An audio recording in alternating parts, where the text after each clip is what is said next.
महाराज म्हणाले, तू बघितलंयस, तुझ्या बापानं बघितलंय, तुझ्या या बादशानं सुद्धा बघितलंय मी काय माणूस आहे. मला तुमच्या मनसबीची गरज नाही. माझं शिर कापून नेलं तरी चालेल, पण मी बादशाची जीव हुजुरी करणार नाही.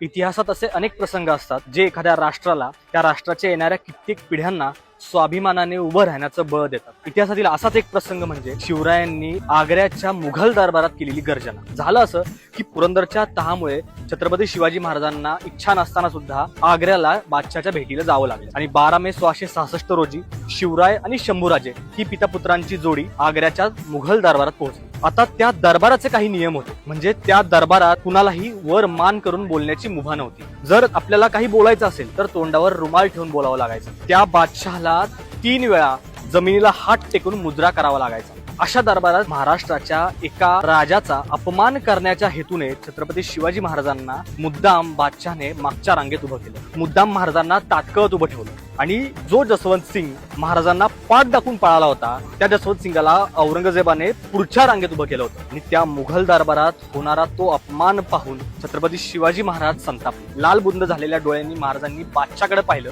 तेव्हा बादशाने रामसिंगाला विचारलं, क्या हुआ? त्यावेळीस महाराज त्या रामसिंगाला म्हणाले, तुम देखो, तुम्हारा बाप देखा, तुम्हारा ये बादशाह देखा, मैं ऐसा आदमी हूँ जो मुझे गौर करने खड़ा रखो. मैं तुम्हारी मनसबी छोड़या, मुझे खड़ा तो करी ना होता, सिर रख्या होता. मारो मरण आयो ये तो, तुम मुझे मारो या मैं अपघात कर मरूंगा.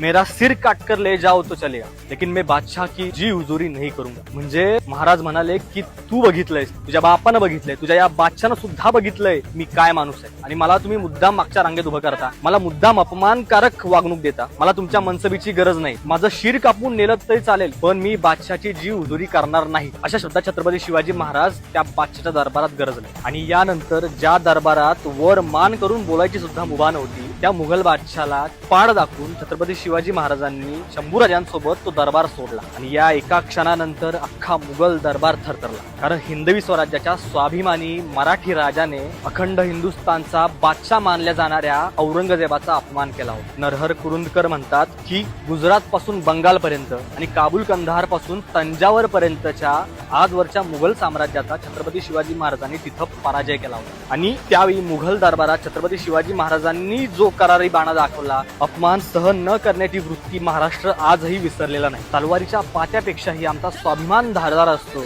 हे शिवरायांनी त्यावेळी दाखवून दिलं. कारण मराठी मन अपमान पत्करून स्वाभिमानाचा कधीही सौदा करत नाही.